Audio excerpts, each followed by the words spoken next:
Check. Microphone check.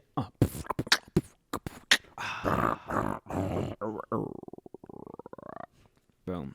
Yo, DJ, crank that up. Where my bass at?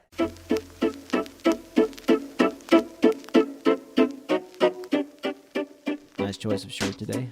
Golden Girls. Golden Girls. Those are my gals. It's only one alive, right? Betty White. Betty White. Betty White. Have they all died?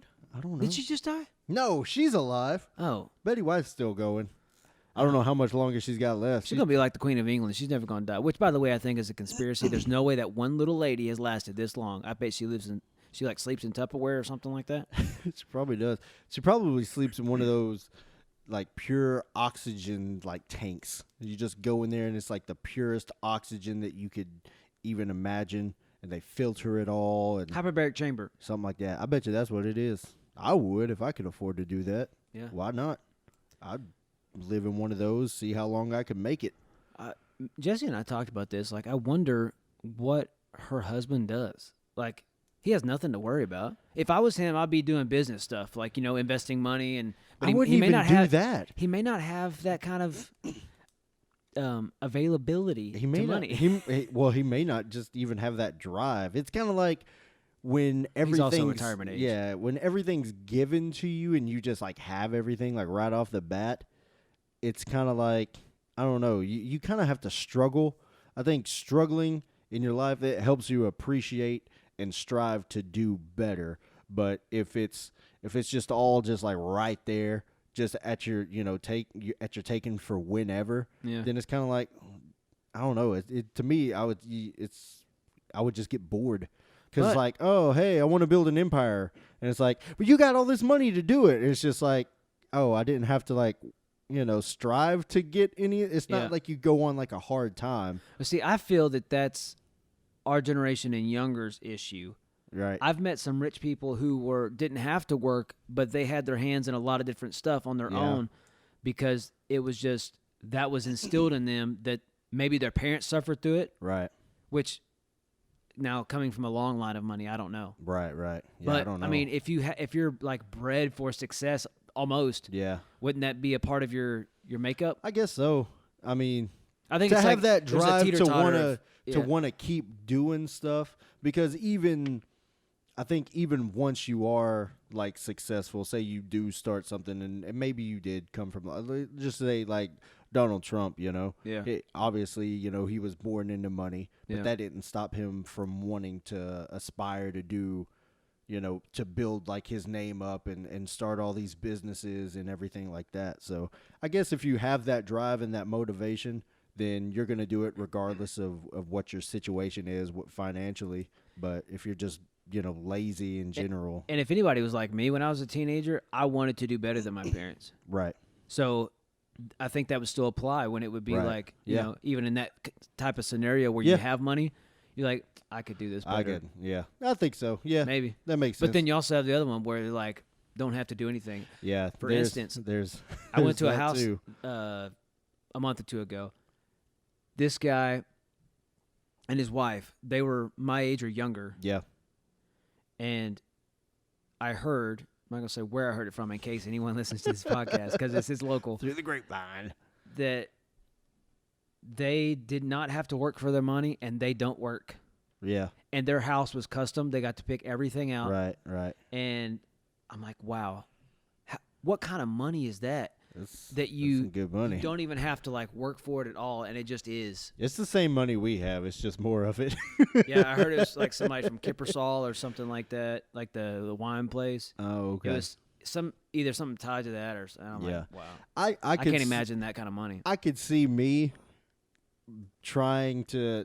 I would definitely, like, if I was just like born into money, I could definitely see part of me just wanting to just sit back and just be like, all right, But I would also want to venture into things like trying to start my own business or getting involved in a business. And I think it takes away the, what is it? The risk. Because it's like, oh, well, I've got a bunch of money. So even if this doesn't work out, I'm still rich. The risk isn't that great of a risk. Right. So it's I think that's how my mentality would be. I would try a whole bunch of different stuff. And even if it didn't work out, then it was like, well, I still got my money, so I'm not I'm And losing you get a something. big tax break too at Right. the end of the year because you're spending on business. Yeah, so I'm losing something, but at the same time, I'm still going to be financially secure, and I'm not going to be hurting for anything at the end of it. That'd be nice. So the only thing it would be like, oh, my pride got a little bit of hurt, you know. So yeah, that's kind of the it's a tough one, pride. Yep. I just had to deal with that this week. Had to swallow my pride because, just full disclosure, I took a test Thursday. What kind of test? For ordination, the next level in the denomination to be You ordained. don't know if you're ordinary. Nope. Nope. I failed. I'm not. I did. I failed. There's 300 questions. Yeah. There is I don't remember what the each section. There was 100 questions per section, and I did not do great in the polity of the denomination. Polity. I don't know what that word means. Like the political stuff, like what this role is and how long they have this term, because there's all that stuff inside of the denomination to kind of keep structure.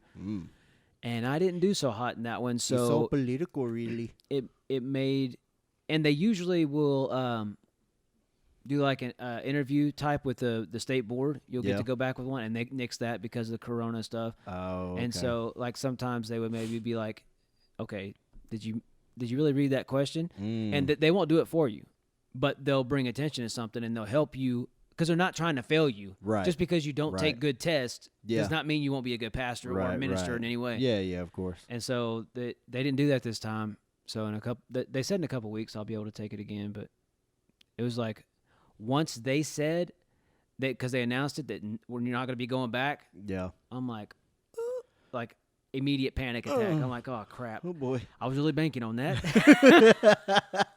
I put all my cards in. Yeah. I was all in. Bad decision. Took a huge kick to the pride. Yeah. Yeah. The pride vits. Yeah. That was a good one. So definitely, yeah.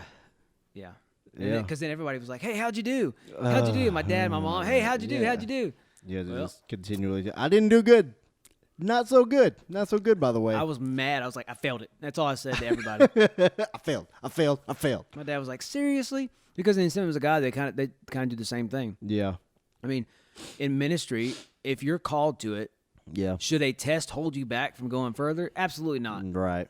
And so the lead pastor at the new church, he called me yesterday, and I told him, I said, man, I was really hoping you wouldn't ask. I hope you just be like. And he said, man, that doesn't change anything that I'm wanting or that I see, because a test doesn't determine whether you're called of God or not. Right. He said, I'm not even licensed. Yeah. How can you test that? Yeah. So, I mean. Trial and fire. Yeah. And being a minister. Yeah. But written test, but it was just kind of a shot to, I was really let down because I felt good about it when I went in there. Yeah. Now, the only thing I didn't feel good about is the memorization of Scripture. Okay. Because they would say, in blank, it talks about this. Right. And they give you options of different Scriptures, so you have the book and the verses next to it. I'm like, I don't know. I know it talks about it in the Bible, because I think that's where I struggle too. I can tell you that it's definitely in the Bible, because I've read it before, or it's been read to me, or one or the other.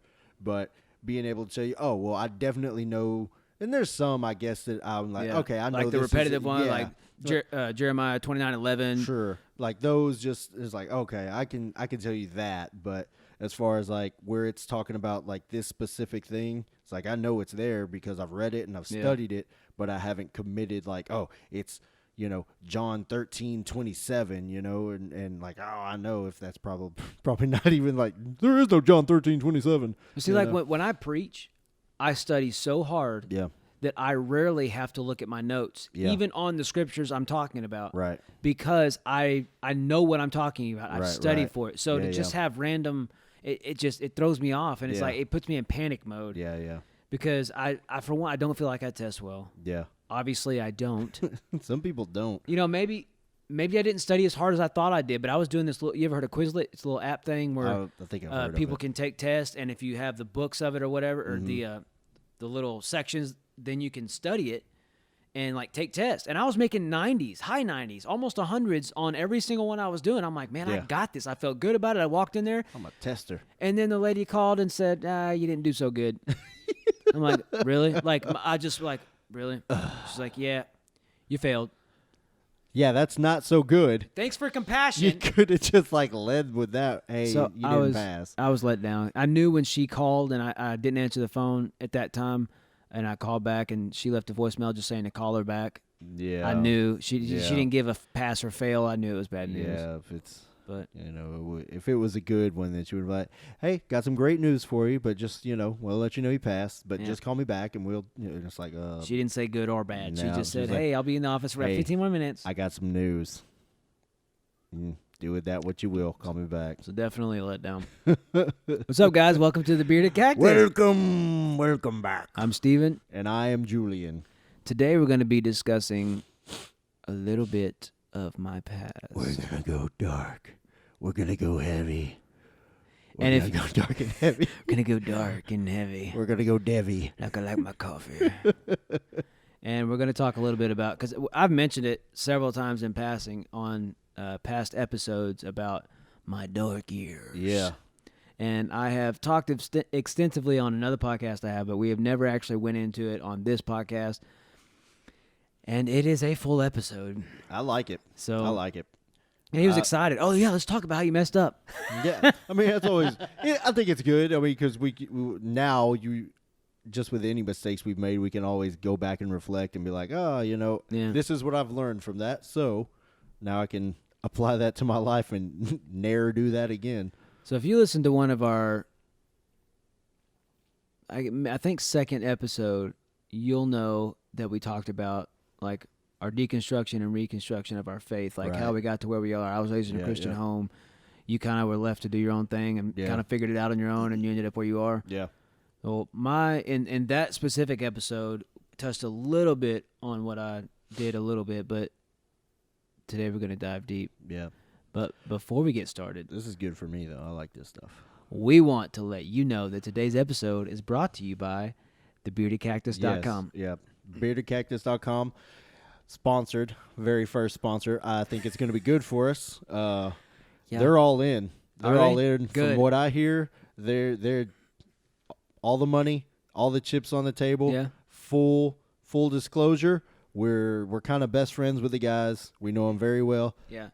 So The white guy's a little bit of a tool, but hey, his beard makes up for what he lacks in character. Yeah. So he's going to get there. And with their help and support, we're looking to be able to push the boundaries of what we can do with this podcast. And Speaking of being sponsored, so those of you watching on YouTube right now, look me in the eye holes. Those of you listening, listen with your ear holes. In every show note of every episode we put out on the platforms of podcast and on our YouTube channel, in the description below, there are things that we list that we use. right. And so let me explain this to you a little bit, because you may not understand how it works. It's called affiliate marketing. And what those links do, now, you do not have to purchase anything that is in that list. Right. That's not how it works. No. How it works is you click on the link, it takes you to Amazon, you sign in like normal, and at no extra cost to you, anything you buy on Amazon is a way to support the channel, because they give us a little piece of that for advertising for them. It's the way Amazon works with their advertisement. That's how it is. Instead of them paying for advertisement, they give a percentage of what you buy. So you put something in your cart for I think it's 30 or 90 days. If you keep it in your cart and you end up buying it, in return, you're supporting our channel. Booyah. So if you don't want to give, but you like shopping on Amazon, which I'm an Amazon guy. I like getting Christmas gifts every day. I've always wanted to go to the Amazon. And this is a way to do it or help him get there. Yeah, I support my 2021 Amazon trip. Please. Because don't go in 2020. No. Do not go anywhere. It might be the place to go in 2020, honestly. It's probably like a paradise right now. Yeah, it's probably just nothing, just snakes and jaguars. Yeah, Jaguars. All the snakes and spiders are coming to America. Yeah, they'll be here by December, y'all. Merry Christmas. I do want to go to the Amazon. I do want my dream. I guess it's a dream. That's my nightmare. Really? Yes. Man, I want to. All the stuff that's over there. I want to go. I want to catch like a wild anaconda. What is wrong with you? I don't know. Have you not seen Anaconda? That's the documentary from the Amazon. I know, but if Ice Cube can do it, and That should scare the crap out of you. If Ice Cube almost died, the snakes out there this big. you ain't gonna survive. I don't know. I've got like a weird. I like snakes, so that's my thing. Nope. Like my dream, I want to get like a reticulated python and an anaconda and breed them and have like this weird, crazy, like super mega snake hybrid. And then do like the Queen of England and how she's like in her hyperbaric chamber and put it in there and see how it would do and how big it would get in just like pure oxygen and just a perfect setting. You can save money and just put it in there with the queen. I could. Oh yeah, Yeah. perfect. Eat her little dogs. Why buy another chamber when she already has one? Work out. We can work out a deal. We go there all the time. Yeah, we're always at the Royal Palace. Hey, Queen. Buckingham Palace. What's up, That's what Lizzie? it is. That's what I call it. Lizzie? Yeah. Let's call it. That's cool. Speaking of dreams, though, and I was going to bring this up anyway, so I'm glad you brought it up. Dream. We're selling dream We're catchers. Bearded Cactus and Dream Catcher. crystals. Not you. That didn't make sense. I was thinking in my head something else. In the dream I had last night, was a professor Okay. at an all-black college. Yeah. It's racist. No, that's a thing. And in this dream, the guy who was taking me to my class, it was these weird, awkward, like you immediately feel like you're out of place type deal, being a white guy Yeah. in an all-black college. Sure. So much so that the guy taking me, we had to walk through dorms, Yeah. which was weird. It was just a bunch of bunks with people in it. And he was like, okay, we're going through this room. Go as fast as you can and don't look anyone in the eyes. And I'm like, I've got my little suitcase thing. Yeah. And I'm like, If I don't look them in the eyes, they won't know I'm white. They and won't know I'm white. they won't know I'm here. They smell fear. And I made it to the other side. He got me to my classroom. And it was like a whole kind of Indiana Jones type feel just to get to my classroom. And so this classroom was full of black college kids Yeah. that were like the next politicians, Okay. presidents, Yeah. lawyers. Like it was those kind. And I was talking with them, and this one particular kid in the class was like, I think we need to stay segregated. And I'm like, so I started going into this in-depth of why we shouldn't and how racist that is. Yeah. And I'm the one talking to him about racism. And I'm like, listen, we don't need to be segregated. That's the opposite of the goal. Like the more Yeah. we separate each other and the more Yeah. we try to be different than each other, I know we're all different, but it's Yeah. like it causes this huge wall in between us. Yeah. And so kind of by the end of the dream, which was weird because the dream kind of had a completion. Usually you'll wake up in the middle of it or you're Yeah. like, what just happened? I woke up and I was like, I feel really good about myself. I was changing lives. I was very articulate with the way that I spoke. But like everyone in the class was very receptive, and they thought Yeah. it was cool that I was even at a black college because Yeah. it's a black college, and Yeah. and I was I don't know, I was teaching and I was impressed by them because they were eager to learn. They Yeah. were, and it was one of those cool dreams that I woke up and I was like, well, I guess all black people aren't the same. I'm a little less racist today. A little less. My racist white today. privilege just got shaved off the top a little bit. Sew. Speaking of white privilege. So we'll talk a little bit about what we're here for. Yeah. My dark years. Let's get into that. How you were privileged as a white was man to privileged. live in those dark years. So growing up, I was not. We didn't have money. My parents, we always lived in a house that was not their own, and it wasn't all rainbows and butterflies. But then there was times where they had a church they could afford more and had a better parsonage. Like, Sure. Yeah. which if you don't know and you're listening or watching, a parsonage is something that a church pays for, that they own, that the pastor moves in. Yeah. The parsonage family. Yeah, the Parsons family. It's a very popular show. Yeah. The reason the Church of God, I heard, moved away from that, which is the denomination I'm a part of, is because you would have pastors that would never own homes or have homes. Right. And so they would, if they If wouldn't something pastor happened, and it was like, yeah, I got nowhere to go. yeah, there's nowhere to go, Yeah, which makes yeah. sense. I understand. So they kind of got away from it. So now they'll pay a housing allowance, Okay. which also helps in taxes because they can't tax the same on that because it's for living instead of just regular income. Gotcha. So that kind of helps with the tax break. That's cool. So my parents, my dad was a pastor, and I was a kid growing up. Like, I thought it was weird in this little town I lived in growing up as a small kid until I was 12. They had K-12 all through the same building. Yeah. It was like it was a 2-story building. And so very small town, like maybe 700 people. Kind of like how Elkhart is, like real small like that. Little bitty place. But it was smaller than that as far as the school. Yeah. And it was just I got you. little bitty. But, we had a basement. We got decent toys, I guess, growing up. I always wanted a basement. Then it was really cool. Like, the Always air want one. vents were not up in the ceiling; they were in the floor. In the basement? No. So because of the basement, the air ducts were in the basement, and they would blow up to the main house. Yeah. So if you're like, so in the basement, they were in the ceiling. yeah. In the wintertime, you go out and you have snow every winter. Yeah. Every Christmas. Yeah. Pretty much. And you would go out until you couldn't feel your hands or feet anymore. You'd come in, you'd get on the vent. Yeah. You put like a sheet over you, and it would blow it up. So it was really cool. Yeah. And then we had other times where we live in a trailer, and even the trailer that had, they had put the metal on the skirt on it. Yeah. Even that went down into a basement. Really? It was pretty cool. Yeah. Oh man. It was really musty down there. It was not well taken care of. Trailer folk. Yeah, and it was they had whoever lived there before us had a ping pong table down there. I thought that was so cool. My dad wouldn't let us down there. He thought it was moldy and black mold and stuff, and it was a pretty bad condition. But then they moved into the brand new house that the church paid for, and so this whole like experience was, I just thought that was regular life. Right. Yeah. There was nothing in my childhood that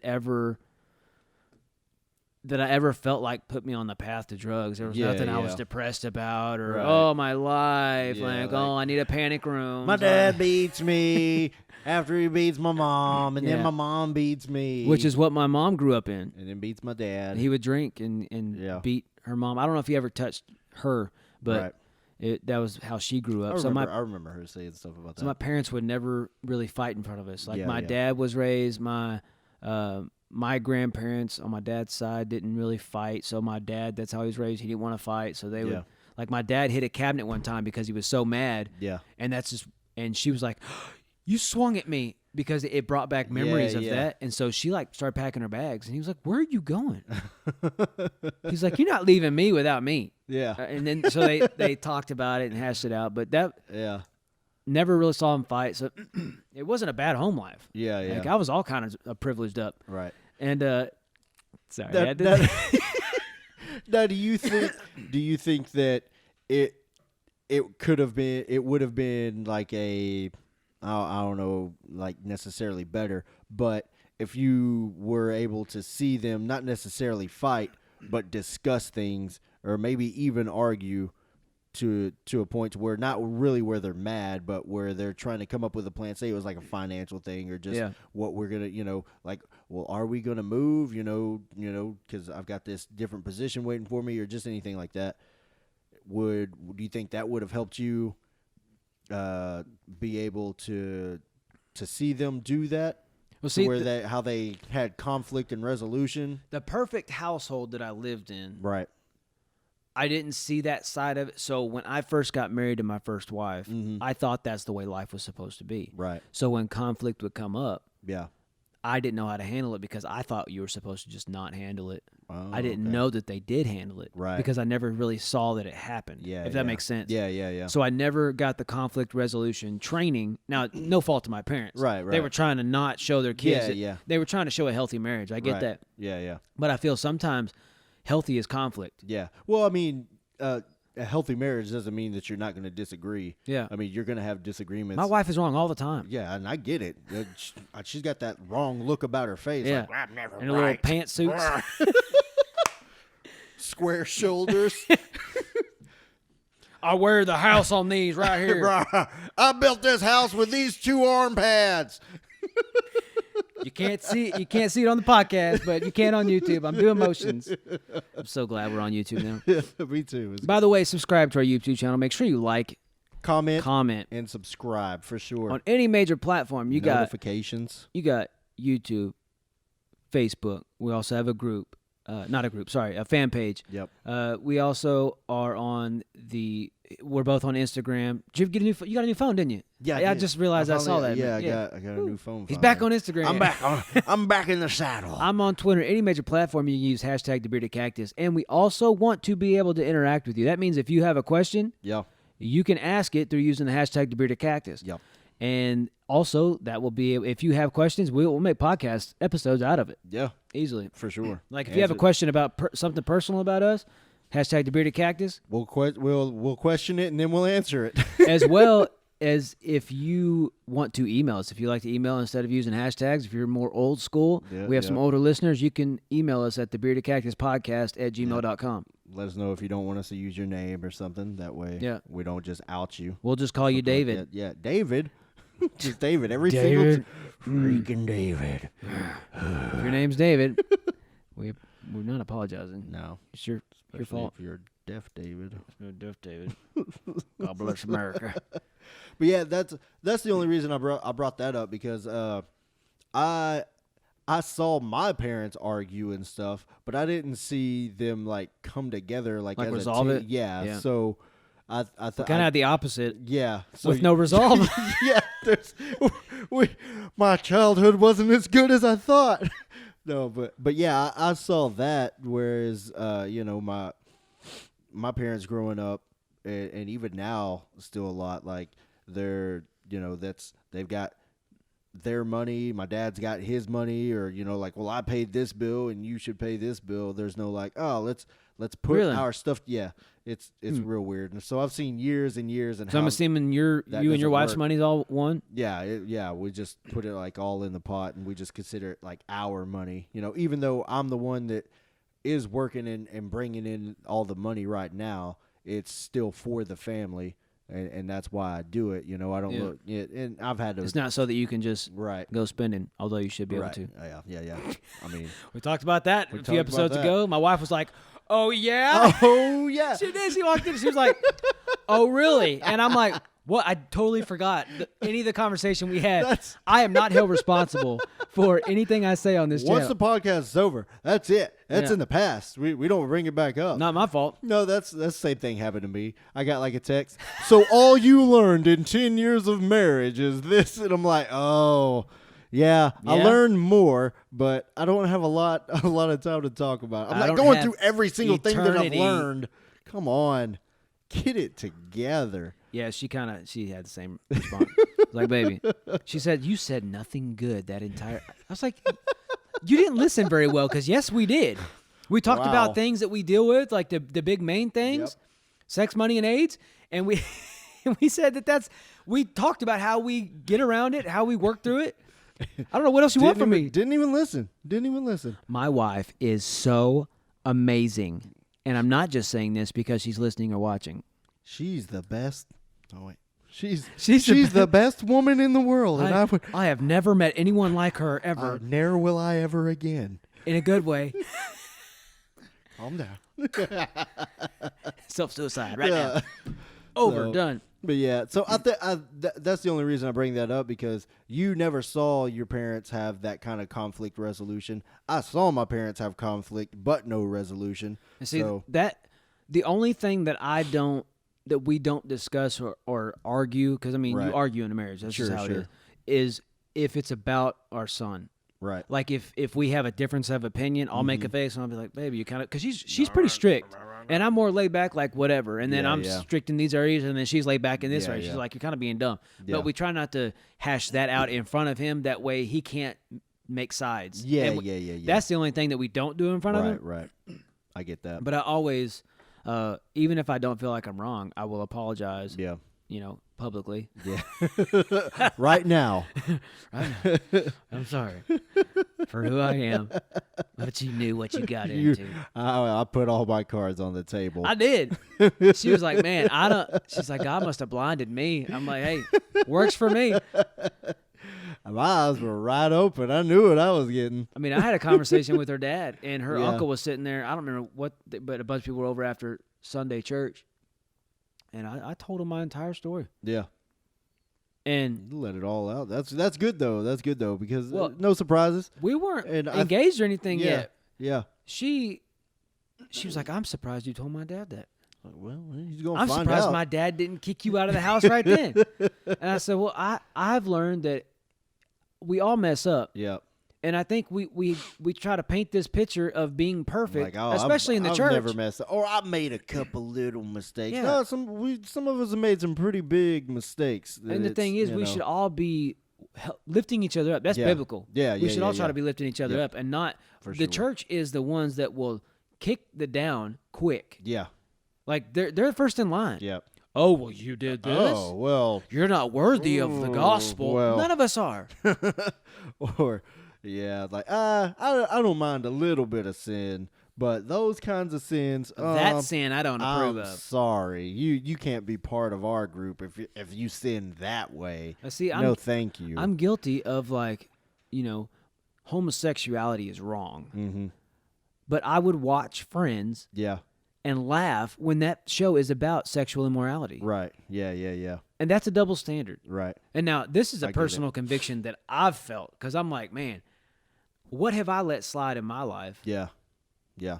that in return ends up surfacing an old Steven that I've Yeah. tried to cut the head off several times. Sure. Like, I mean, like, I'll cry to my wife, and this is kind of off topic a little bit, but I also kind of want to talk about this. I've cried to my wife before because of my pornography addiction. Mm-hmm. And nobody wants to talk about that in the church. Right. Nobody Yeah. wants to address it. Everybody wants Yeah. to say, oh, because that's hidden and no one can see that. Right. Those are the things we need to be shining the light on. Yep. Because that is what will build a strong connection, community, and a Christian walk, Yeah. is when we start exposing the things that are hidden. Yeah. Because then the devil has no ammunition. Right. Nobody can find out anything and point it out in church, because it says confess your Like, sins there one it to is. another. Like, there it is. Like, God forgives you, but Yeah. you're supposed to talk with each other about it, Yeah. keep each other accountable. That's the whole point. Yeah. Like, and I've cried in my wife's arms and said, baby, when I say that I need attention, Yeah. I'm not just being a guy, Yeah. but I am. If that makes sense. I got you know what I mean? I'm with you. Like, and I've told her, I said, and maybe not, I've, in the past year, maybe not that long, I have not watched porn one time, and I'm very proud of that. Yeah. But then you do things that a friend of mine, he goes to a counselor. He has a porn addiction, and he says that it's called edging, where you don't really watch, but you get something close, Mm-hmm. or it excites you in that way Yeah. to where only your wife should. Right. And so that's, to me, personally, how I feel. That's the same thing. Right. No, yeah. I And- agree. And so I struggle even with that. And so I'm trying to, because Instagram is the worst Yep. about just things popping up. Like that one episode we had where I was like, look at that. All I did was Yeah. click the search, and there's these big boob women with Yep. no clothes on. I Yep. don't search for that. Why is it there? Yep. No, I don't know. I know. I'm not following these people. Yeah. Like, Satan, get behind me. Get thee behind me now. Well, we live in a crazy time where, I mean, it's there's always been sexual immorality for sure, but now it's just like right out in the open. You don't have to go It's- searching for no, it. It finds you. You don't. Yeah, you really don't. You really don't. And things are getting more, I guess, sexualized. Yeah. Commercials, anything. I mean, Doritos, I whatever. saw a sign when I went to through Dallas the other day. I saw a billboard, and it was talking about maybe a title loan or a refund, but it had, Yeah. or maybe it was a car, but it was this really beautiful, busty women Yep. with the cleavage showing, with Yep. the money fanning them. I'm Yep. like, I know.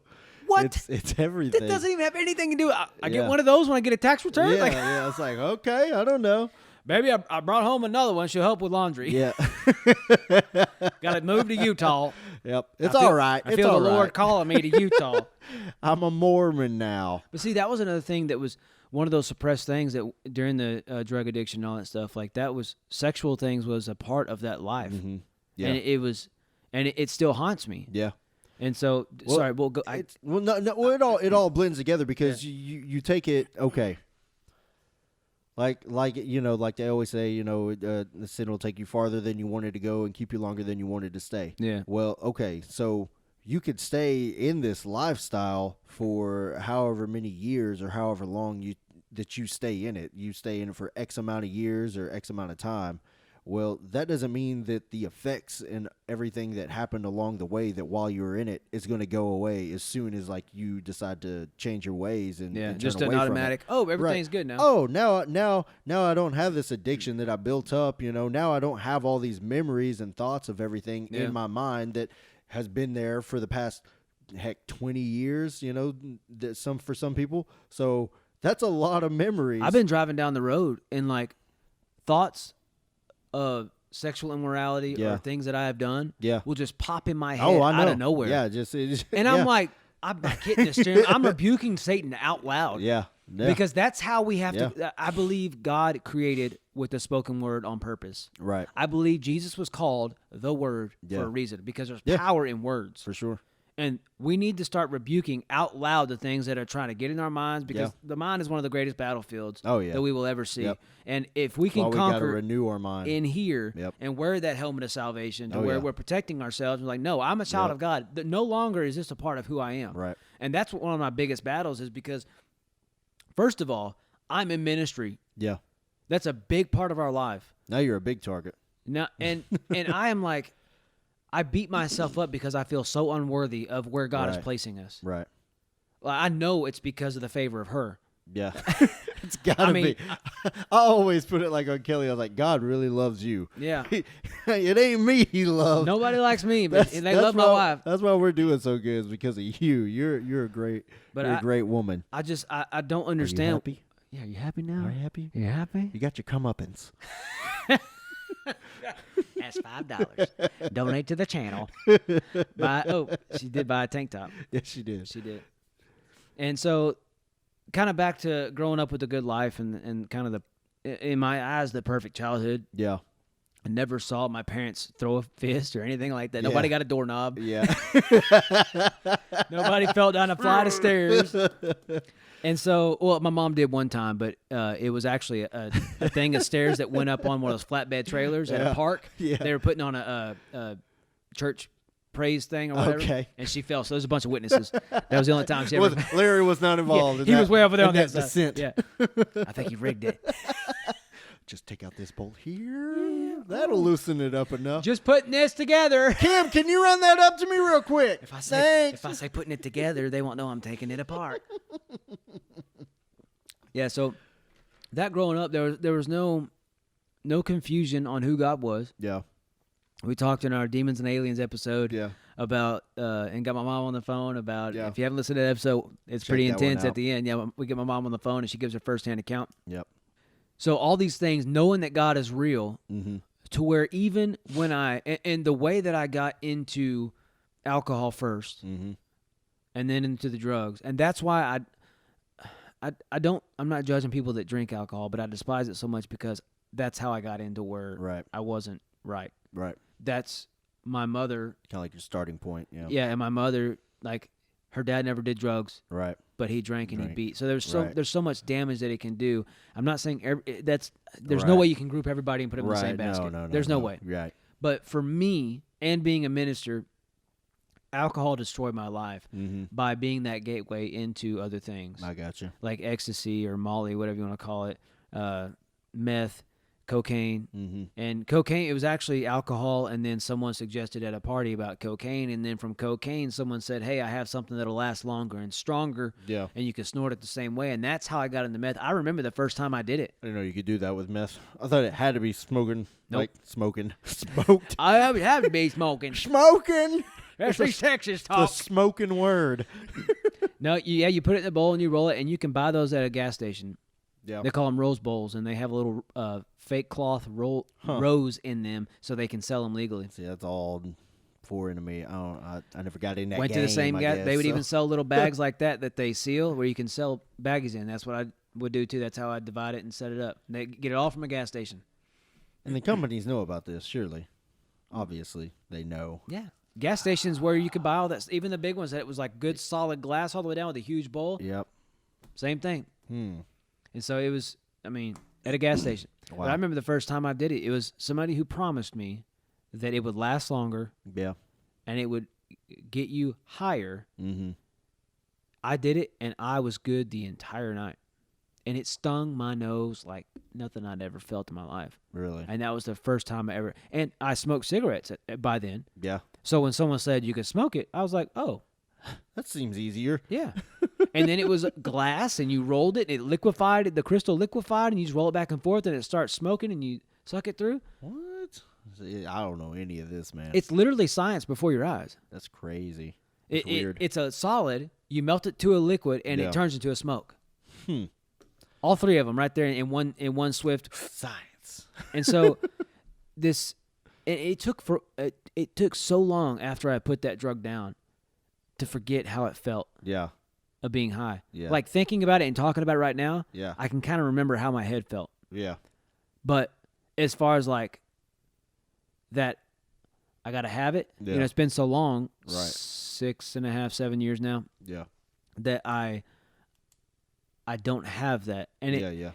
it also took about the same time to also stop smoking cigarettes. Yeah. But at the same time I did stopping cigarettes, I also quit meth. Yeah. So now when I started hanging out with the wrong people, because what happens is when you get into this lifestyle, you have people who think it's trashy Yeah. and people who accept it. Right. And so I was in the group with people that just drank all the time. Yeah. And they didn't touch the stuff. And then I was in the group with the people who drank and did cocaine. Cocaine, nobody really said anything boo about cocaine. Even Russell told me when he found out somehow, maybe my dad or somebody told him. He came and talked to me when he still lived in Palestine and said, hey, and when he came around the side of the house, it scared me because I had a bowl right there I just hit. And I shoved it in this like a cloth pot holder that somebody had knitted me specifically for this. Oh, really? And because it won't burn it. Yeah. And so I clamped it like that and shoved it between the seat. And I was standing there with Russell. I was high as a kite. And he was telling me, man, just have you thought about cocaine instead? He was trying, because cocaine is better for you. Whoa. He was trying to save my life because he told me later that he had seen people that That's crazy. would trade their kids for meth, for sexual stuff for meth. Mm. I never saw, thank God I never saw that. Never was a part of that. Never had a clue. You didn't get that deep into it then. No, that was, and people that I was supposed to be my boys, not all of them, but some of them, there's one guy specifically that stuck out. I would get my guitar and I would play outside of his house and I would just make up a song and be high as a kite, couldn't feel my fingers, so I could play for hours. Yeah. And he would sit there and cry with me singing. And I would just make up a song about him, about how rough life was because they were just selling drugs to pay rent. Yeah. Him and his woman, and they were the ones that when I got out of jail took me in again. Yeah. And somebody who was staying there, I got some cash. Somebody who was staying there, I gave them some money to go get me some. And so I passed out because I'd been up for a couple of days by then. When I woke up, it was daytime, and the guy who went to get it said that he had put it on a little table that was right by the bed where I fell asleep. And I didn't know that guy too well, but he was staying at the house of the guy that I trusted. Yeah. And they thought it was someone else and blamed someone else. So they started they were about to whoop him. Yeah. And I said, listen, it was only $60 worth. Don't worry about it. Don't worry about it. Yeah. And I really think it was the guy's girl that did it because she was kind of known for that. Yeah. Yeah. And, of course, he wasn't going to question his lady. Yeah. Yeah. The type of thing where CPS took his woman's kids away. Yeah. And she could only see him every now and then. Like, him and I were really close. And I think about him often. His name was, we called him Junior. And I think about him often because, like, he in that lifestyle was my refuge. He was younger than me, but he always had a place to stay. When my dad kicked me out, he would let me stay if I needed to. Right. I pray sometimes, a lot of times, when I start thinking about the old lifestyle, or if it just pops in my head, like I said a minute ago, I start thinking in my head and I start praying out loud, like, God, wherever he's at right now. The last time I saw him, I don't think he recognized me because I didn't have a beard anymore. I didn't have long hair. Right. And we were at Denny's in Palestine. Yeah. And I saw him walk in with his lady. Mm-hmm. And I was with Jessie. Yeah. And she had her back to the door, and I was sitting there, and I started sweating as soon as I saw him because all the old me flooded back, and I'm like, man. All that. Yeah. I was like, what if they recognize me and they know who I am? Yeah.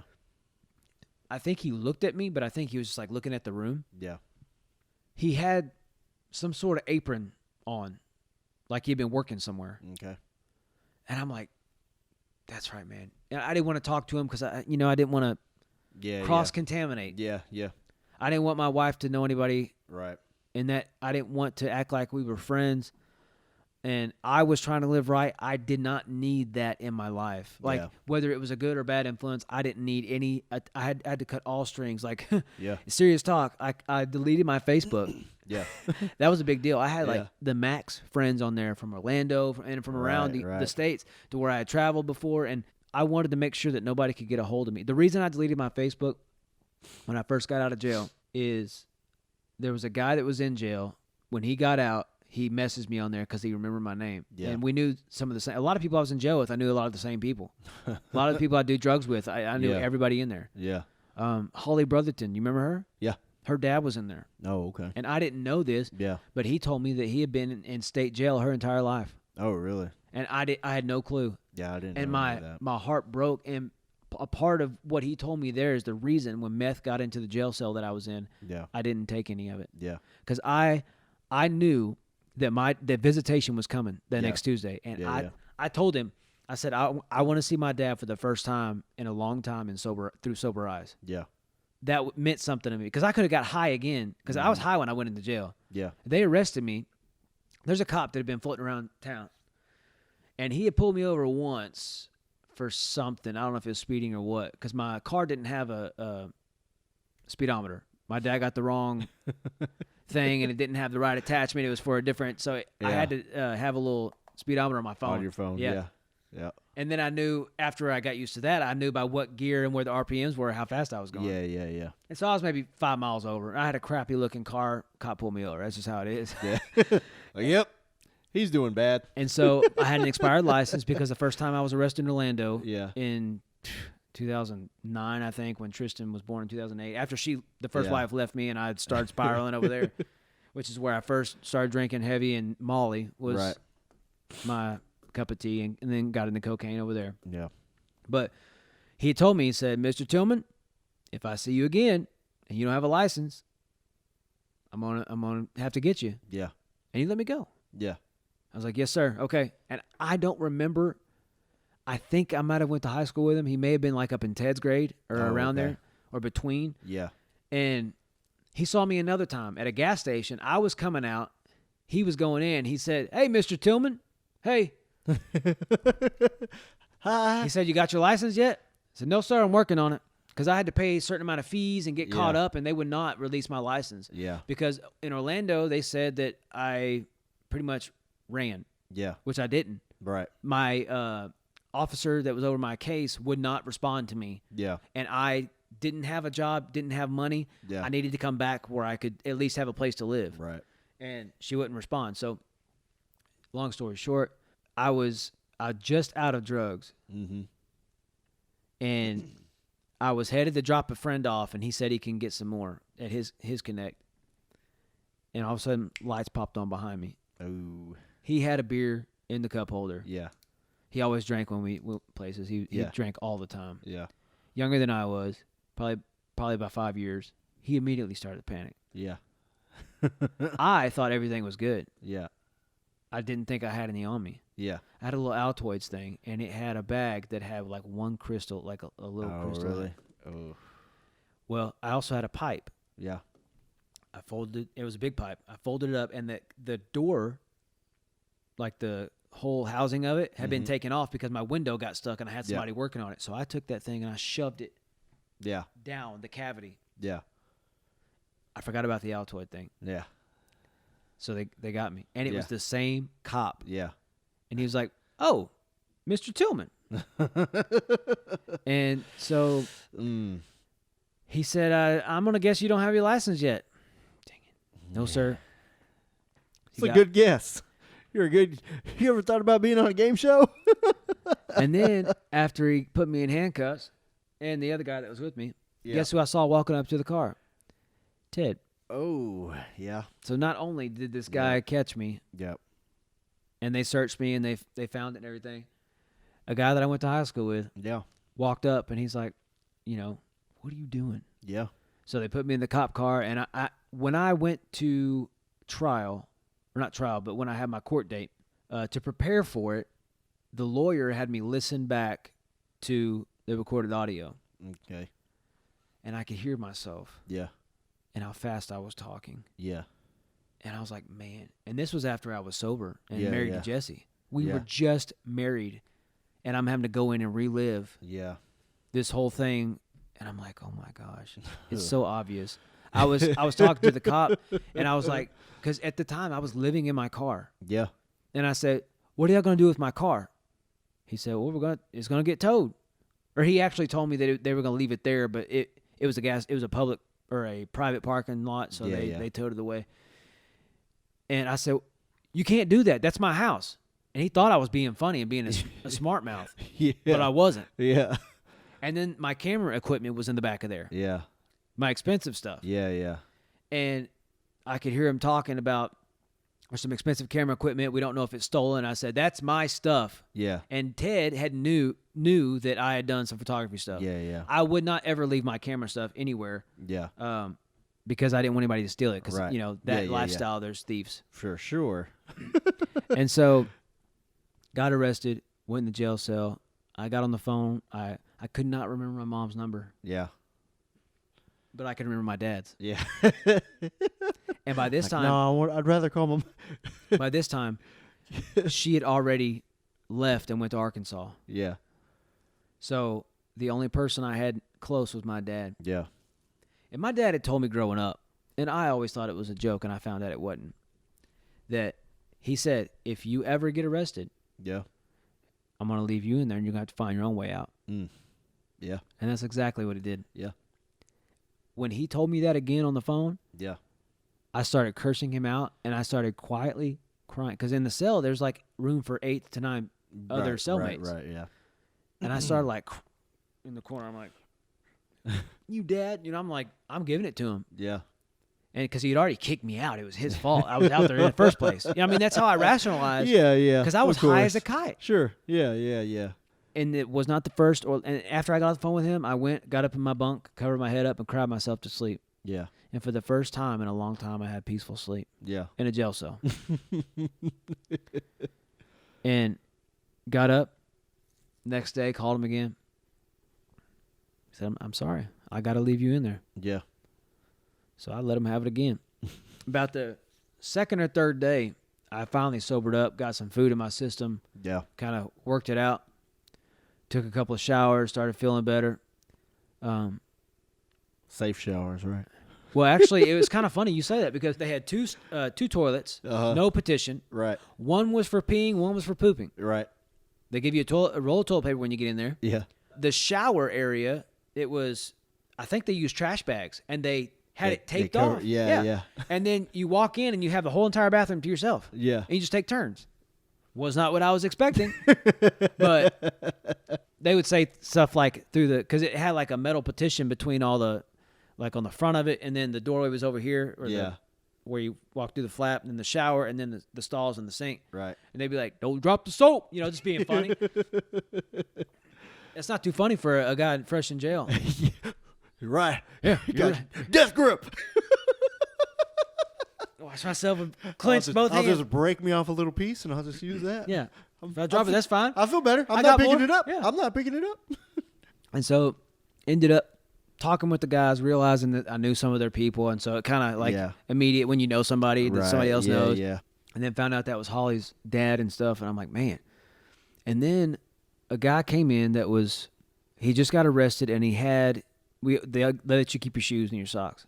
He had a bag of meth in the toe of his shoe that they didn't check. It was up in there, and he hit it well.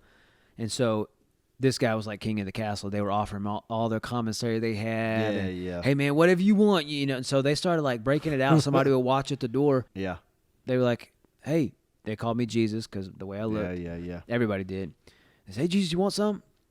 And by that time, it had been 2 or 3 days, and I said no. I knew that the visitation was coming, and I wanted to see him as soon as and so we fast forward, visitation, and man, I'm nervous because I remember how I talked to him just a couple of days ago. Yeah. And I saw him, and you're lined up with other guys that have visitors too. I sit there, and I could not stop crying. I'm trying to cover up my face because I was on the very last seat, and I was like this, and he was crying, and I was crying, and I said, all I could say was, I'm sorry. Yeah. He said, don't worry about it. It'll be okay. And so Easter was coming. Yeah. I fully expected my dad to get me out of jail for my son Yeah. and me to be together for Easter. Easter passed, Yeah. and he said, "I'm sorry. Yeah. I'm not going back on my word. You have to find your own way out." Yeah. Long story shorter a little. Holly's dad that was in there with me, Yeah. his dad Yeah. was a bail bondsman. Oh, really? And he worked out a deal that when I got out, if they got me out, Yeah. I would give them or hand them over the title to my car, Yeah. and that would be my payment. Right. And we call it even. Yeah. Okay. So that's what happened. I got out. And then actually right before I got out while I was waiting, I found a Bible on the ledge. Mm-hmm. And I started passing scriptures around to these other guys Yeah. while I was in there. Yeah. In the depths of where I was at in my cell, Yeah. I was ministering to someone else. Yeah. I mean, every scripture. You ever do that where you flip it open, you just point, you're like, that's the scripture. Yeah. Literally. Yeah. I know that sounds funny, but I think sometimes that's how God does things because Yeah. that's how we're listening at the time. Right. And every single scripture, I wrote it down on a little piece of paper and I handed it because it was exactly what I needed and what they needed. Yeah. I talked to some of the guys. One of them was background was Pentecostal and they were raised in that church. Yeah. And another one was like talking like, what is the Holy Ghost? So we were talking about our backgrounds to him. Yeah. And he was like, wow, I never understood it. And so just me and this other dude that's in jail are witnessing to this dude Yeah. get out. And then, I ended up getting a lawyer. When I went to my court date, some big shot from like Houston or Dallas or somewhere showed up, buck something.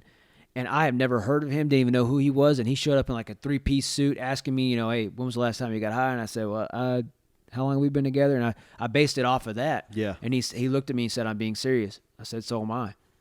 I said, God delivered me from that. I don't have that anymore, that problem anymore. Yeah. And he said, wow, that's very rare. Yeah. And he said, I'm surprised you still have the brain cells you have because smoking, it kills brain cells faster than any other delivery system. Yeah. So sometimes when I'm retarded, I'm sorry, baby. I did a lot of meth. I did a lot of math. Do you remember? I can't help Do you it. remember? Jesus saved me. And so that was That's why I bought this boat. so that's kind of like the whole story of what happened. I actually, my cousin John was a worship leader at South Point. Yeah. And he baited me to go because he said there was a cute blonde girl there. Yeah, I remember. Yeah. And so I went there, and she was not there 5 times. I still had the beard and long hair. And one of the sermons that the pastor at the time preached, it got a hold of me, and it broke me, which is the perfect conditions for God to work. Sure. I went down to the altar, and that whole service, and at that altar, I had a bag of meth in my pocket. Really? And I went home that night, and I cried, and I smoked it. Yeah. Didn't even get to enjoy the last. Yeah. But the only reason I did it is because I paid for it. Can't let money go to waste. You can justify You can. bad stuff. Oh all the time. yeah. Oh yeah. And so, Definitely. after that, and one time after that, I was on the worship team. John let me be on the worship team, and I called him, and I had to have him come pick me up Yeah. because I had drank that night, and I didn't tell him at the time, but Yeah. I had done cocaine too, Yeah. and I was still awake when I called him that I needed a ride because Yeah. I left my car somewhere. Or no, I didn't have a car then. Yeah. I got picked you up by sold somebody. your house. Yeah, sold my house. And so that was kind of the whole breakdown. And from that point on, after he picked me up, I was so ashamed. He made me sit in the media booth. I couldn't play on worship, and I just sit there and cry the entire service. I was so sorry for once again messing up. Yeah. But once again, God got my attention, Yeah. and I never looked back since. We've been married for 5 years now. July 3rd was the 6th year that we had our first date. Yeah. So God has been good, but that was my dark years. It got really dark, and I didn't think there was a way out. But every time I would drink or get high or something like that, I would end up having conversations and justifying who God was to someone else. Right. In the depths of my sin, I still was telling people about God. Yeah. And I remember, arguments or not really arguments. People were pretty laid back over there. But in Orlando, be drunk and just be talking about and get high on cocaine. I'd be talking about God and how real He is, and I know God's real because of what He's done in my life, and I've seen Him. I tell stories of me growing up and my dad preaching and people getting healed, and the demon story would come up every now and then. People be like, "Really?" I'm like, man, He's real. Yeah. he's not a joke. Yeah. And now God's put me and raised me and my wife in a level of ministry that I never thought God would do, because you get to it's like you're such a bad sinner. Yeah. You don't think that God could ever use you for anything. Right. And God's proven me wrong over and over again. Yeah. And I don't feel like anywhere that God has placed me, being able to be my own boss and kind of make my own schedule, and then in ministry and stuff like that. Like, I don't feel like anything that I have in the life that I have right now, none of it is because of me. Yeah. I was praying. I have a lot of road time sometimes between jobs, and I was praying out loud to God, and I said, God, I just want to say thank you, because I don't want you to ever think that I forgot where you brought me from. Yeah. Because I feel like that, and pride is a big deal in ministers these days. Oh, sure. Like, I they think act like they're the ones that has brought them to where they are. And not only that, I think with a lot of different spots like that, you're kind of like, oh, well, I'm in the top position here, so they almost have to feel like they have to know everything, they have to be everything. Yeah. You know, I've got this perfect life. You know, I've got a great wife. I've got perfect kids that don't ever act up, and I think they almost have to feel like they have to keep like this facade going. Like, since I'm a pastor, I'm a minister. Everyone thinks I'm perfect. Yeah, so I've gotta look the part, and everybody that's around me has to look the part too. And it's like, it's not real. It's just not life. And if they look down at me because of who I used to be, then they don't understand who God is. Right. And they really don't understand who Christ is. Yeah. Because he came for all. He didn't come for those who are perfect. Right. He actually said in the Bible to the ones in the church, I didn't come for you. I didn't come for the righteous. And I think more and more in denominations, in churches, like, the structure has become more and more like the Pharisees instead of like Christ. Yeah. I've seen that just definitely. It's just like, I've seen y'all outside of church. Why are y'all acting? Why are y'all pretending like you're something that you're not? And not necessarily being like going out there and just being like, oh, I'm the biggest sinner that there is. Like, no, that's not what I'm saying. But I mean, you've got to be, people have got to be able to relate to you in some way. And that's like me growing up, going to like different churches and seeing the pastor and like it's kind of like they walk by and you're like, oh, you know, you got like this fearfulness. The holy man. Yeah. It's kind of like I could never attain that, when it's like it's not the way that it needs to be at all. You know, it's so backwards, because people have to be able to know that, like, oh yeah, I screwed up a lot in my life. Look, but you know, you can make light out of this darkness. You know, you can turn that around. You don't have to stay that way. And does that change the fact that, like, you know, like, no, I still mess up every now and then, and I still, you know, screw things up, and I have a tendency to sometimes let my pride get in the way and be like, I ain't doing that. And, you know, it's like, no, people just need to be able to be like, be able to relate and be able to see, like, you know, don't put yourself up on a pedestal, and don't make yourself something that if you're you're not. up there, that's the easy way to get knocked off. Yeah. don't try and make yourself something that you're not, and make it seem like you're so perfect and high and mighty that, like, you never mess up, and that's ridiculous, you know. Well, guys, that is my dark years. Oh. The wait is over. The wait is over. Now we know the debauchery of your soul. Now you know what's wrong with me. So let us know where God's brought you from. Hashtag the bearded cactus. Sure. Yep. And we want to hear from you. Ask questions. If you have any questions about anything that I mentioned, hashtag the bearded cactus, and we'll see it. And thanks again to our sponsors over at the Bearded Cactus. Thanks, the Bearded Cactus. You know, appreciate everything that you guys again. do. You know, you outdo yourself every time. Appreciate that. All right, guys, we'll see you next week. Once again, I'm Steven. And I'm Julian. Thanks. Later.